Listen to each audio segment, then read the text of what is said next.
Let's move on to main topic number 3. And our third main topic today gets submitted to us by one of our Patreon supporters, Ian A. Barth, who writes, "So, I saw an article in the Hollywood Reporter saying that Amazon stated that apparently users don't actually own content they purchased on Prime Video. What the heck? What do they think we're paying for? A lifetime rental? I need your opinion on this. Am I overreacting, or is Amazon being as stupid as I think?" All right. Thanks for sending that in, man. And listen, first thing I got to say before we get into any of this at all, pure transparency, going to let you guys know that almost half of my household income comes from Amazon. Just letting you guys know that. For those of you who don't know, my wife, Anne, who used to work at Hasbro, for the last 7 or 8 months, she has been a senior person over at Amazon. So just so you know, there is a connection between me and Amazon. I'm still going to tell you what I honestly think. And for those of you guys who have watched me for any period of time, you're going to know what I'm about to say is very consistent with what I've always said. But still, I wanted to give you that disclaimer, be totally transparent, just so you guys know. All right? Okay. With that being said, what is this story all about? Okay, well, here's the thing. There's a lawsuit going on right now where there's a particular woman who has taken Amazon and is trying to get a class action lawsuit going, is taking Amazon to court, suing them for the fact that, according to the terms of use, when you buy a movie on Amazon Prime for digital streaming, that you don't actually own it. That sometime in the future, they could remove that movie that you paid for. And she has therefore been taking them to court and trying to sue them for this. There's a couple of important things to keep in mind. First thing we should look over this is, what is Amazon's argument about this and why would this happen?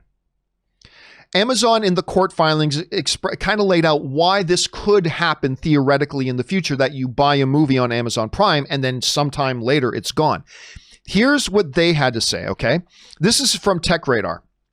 The most relevant argument here that the Prime Video terms of use is presented to consumers every time they buy digital content from Amazon Prime Video. These terms of use expressly state that purchasers obtain only a limited license to view content and that purchased content may become unavailable. This is the key part.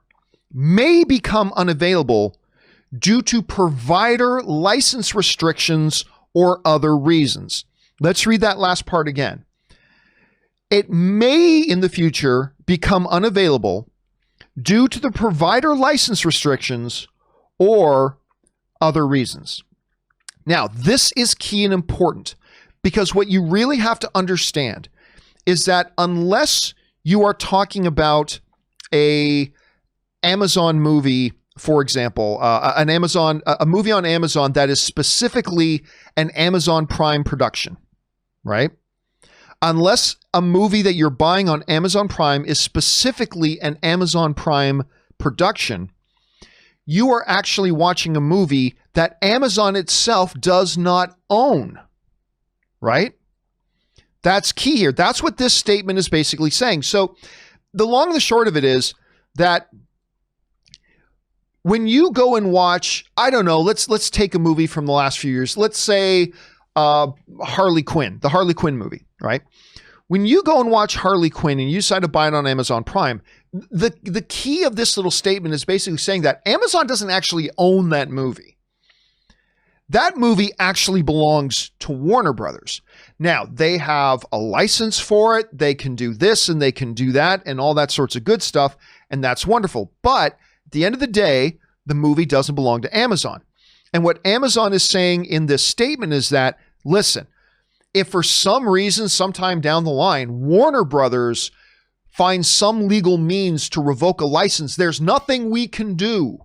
That's not us. We don't own it.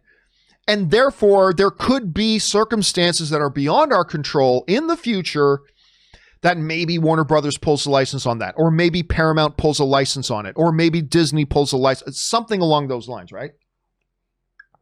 What is important to understand here is that this isn't just Amazon. Amazon's the one that's being taken to court, but this is every online, disseminator stuff. This would apply to Google as well. Google doesn't own Harley Quinn. Google doesn't own that movie, so it doesn't belong to them either. iTunes doesn't own that movie, so it doesn't belong to them either. So what Amazon is basically saying here is, hey, look, we have to put that in the terms of use, terms of service, because if something happens with the owner's license that they decide somehow, some way to revoke something, well, then there's nothing we can do. And you as users have to understand that. Now, it is also important to understand that as of right now, the physical media you buy, technically speaking, legally, you don't own that physical media. I mean, you're in possession of it, and they're not going to come to some kind of, MPA Gestapo isn't going to come to your house in the middle of the night and raid your home and take your Blu-rays or your DVDs from you. But technically speaking, in a legal term, you don't own that. That's why there have been rules about you can't do this with your physical disc. Like, there's a big argument. One of the things I really argue against is that the law basically says you can't take your movie and make a copy of it. That might have been overturned at some point, but they might still be the case, or at least it was at some point. You can't do that. Why? Because technically you don't actually own that movie. You are limited in what you can do with that disc. See, when I buy a toaster, I can do whatever the hell I want with that toaster. I own it. It's mine. I want to take that toaster and, I don't know, like cook lettuce in a bathtub of water by dropping the toaster in a bathtub with lettuce and watching it cook the lettuce. That's a pretty stupid thing to do, but it's my toaster, and if I want to do that, I can do that. If I want to take that toaster and plug it in beside my bed and turn it on so that the red glow coming from the toaster acts as my nightlight, that's a stupid thing to do, but it's my toaster. I can do whatever the hell I want with it. If I want to take that toaster, put it behind the back tire of my car and run over it, it's my toaster. I can do whatever I want with that toaster. With the physical media you buy, you technically can't do that. It's not technically legally yours. We have a physical copy of it. We can hold it in our hands. So there's that. So this whole thing with the digital stuff, whether it's on Amazon or Google or iTunes or whatever, is kind of a little bit of an extension of that. The key difference being you don't actually have a physical copy of it in your hand, right? So there's that. Here's the other interesting thing about this lawsuit. So this woman is suing Amazon because they might take away a movie sometime in the future. Amazon is asking the court to kind of dismiss this, and here's Amazon's argument. Amazon says that the plaintiff in the case hasn't had any Prime Video content become unavailable to date. So Amazon is saying, Your Honor, this lady doesn't have a right to sue us because she hasn't been harmed in any way. Nothing she has ever bought on Amazon Prime is no longer available to her. That's their argument. So Amazon says that the plaintiff in the case hasn't had any Prime Video content become unavailable to date. Plaintiff claims that defendant Amazon Prime's video service, which allows consumers to purchase video content for streaming or download, misleads consumers because sometimes that video content might later become unavailable if a third party's rights holder revokes or modifies Amazon's license. The complaint points vaguely to online commentary about this alleged potential harm, but does not identify any Prime Video products unavailable to the plaintiff herself. So basically, in legalese, what Amazon is saying is, Your Honor, she has no right to sue us because nothing wrong has happened to her. She is claiming theoreticals, but as of right now, she has never bought anything on Amazon Prime Video that is not now available to her. That's never happened. They go on to say, in fact, Your Honor, all of the Prime Video content that plaintiff has ever purchased remains available.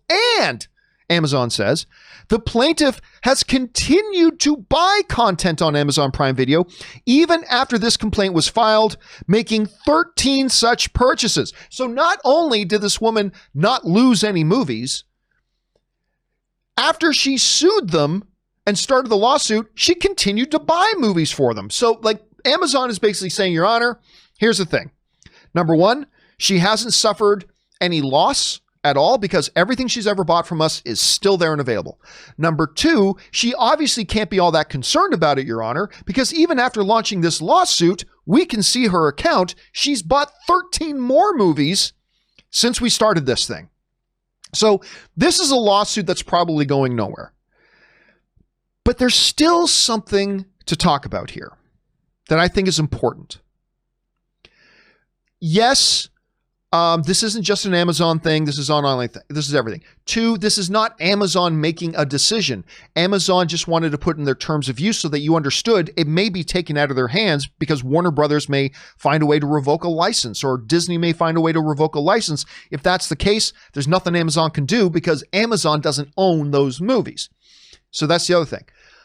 But it still begs an important question. In our minds, at least for my own, when I buy something, that thing is now mine. That is the common understanding of buying something, right? So like I buy this Batman mug. It's mine. It's mine. This belongs to me. If I want to throw it against the wall and smash it, I can do that. If I want to fill it with beer, I don't drink beer, but if I did, if I wanted to fill this cup with beer, I can do that. If I wanted to fill this cup with goat's milk, I could do that. If I wanted to fill this cup with my own piss and then stand on a bridge and pour it on cars driving underneath, hell, I can, well, I guess technically I'm not allowed to pour it on cars, but anyway, if I wanted to do that, if I wanted to fill this cup with my own urine, I could do that. Maybe I'll do that halfway through the show if I have to go badly enough. Now that I've put that image in your head, the thing is, when you're told you're buying something, you own it. It is your perception and understanding of the facts at hand that I own this, right? And therefore, when you download a video and you're being, like when you open up Amazon Prime Video or Google Play or iTunes or whatever, or Vudu, whatever, and you see rent for $3.99 or $5.99 or $7, whatever, or purchase for $19.99. Purchase. Okay, I understand purchase. That means I'm buying it and it's mine. There is nothing that Google or Vudu or iTunes or Amazon can do about that because they don't own it in the first place. The only thing, and the thing that I think places like Amazon and like Google and whatever have to do is become far more clear about what somebody is getting when they pay $19.99, and burying those details in a user agreement is not adequate, in my opinion. Well, John, what do you put on that button? You got the rent button. What do you put buy? Sort of maybe have permanent access to this movie, kind of maybe if Warner Brothers doesn't revoke the license later. Is that what you put on the button? I'm not sure. I don't have the answer to that. But I do believe this has to become made clear. Now, I gotta say, from my own personal experience of being a streamer for a decade or more, I've bought a lot of movies. I've never lost one. I've never had one disappear. Now, I'm not saying nobody else ever has. I'm just telling you what my own personal experience is. Every movie I've ever bought is still there. When I open up my digital catalog, every movie I've ever bought is still 100% there. I can't say the same about every DVD and Blu-ray I've ever bought because those things go missing. People borrow them. They get put in the wrong box in a move or something. There's tons of DVDs and Blu-rays I've bought over the years that I'm no longer in possession of. But every single digital purchase I've ever made, I still have personally. So this is a theoretical thing, but it does raise a problem. I agree that I think somehow these digital merchants need to make it more clear about what it is you're actually doing when you choose to drop $19.99 or $30 or $15, whatever, for the purchase option. I think they got to become more clear. One other thing I should say about it is this, though, to be honest, when we pay $12 to buy a movie or $19.99 to buy a movie, right? I mean, how many movies do I own on digital stream that I still go back and watch regularly from over 5 or 6 years ago? Not many, to be honest. And also, honestly, when I buy an electric razor, I don't expect it to last me 8 years. I buy an electric razor. I understand at some point I'm going to have to get a new one. I drop $2,500 on a computer. I know probably in about 3 or 4 years, I'm going to have to spend another $2,500 to upgrade the computer, update the specs, get it running the modern, tools and software. I'm just going to have to do that again. And look, if I buy a movie for $19.99 right now, if in 15 years from now, Warner Brothers pulls the license for Harley Quinn and the Birds of Prey, and I got to buy it again, okay, I got to drop another $15. I mean, I don't know. To me, it's not that big of an issue, but I still think these online merchants have to become more transparent and more clear about what it is that's happening. How do they do that? I'm not really sure. I don't have the answer for that, but it is an answer they need to come up with. Question is, what do you guys think about this? Do you think that there is an easy solution to this? What do you think about the lawsuit in general? Do you think this is Amazon's fault? Do you think it's all the online merchants' fault? What do you guys feel about this? Jump down to the comment section below and let me know your thoughts. Okay, guys.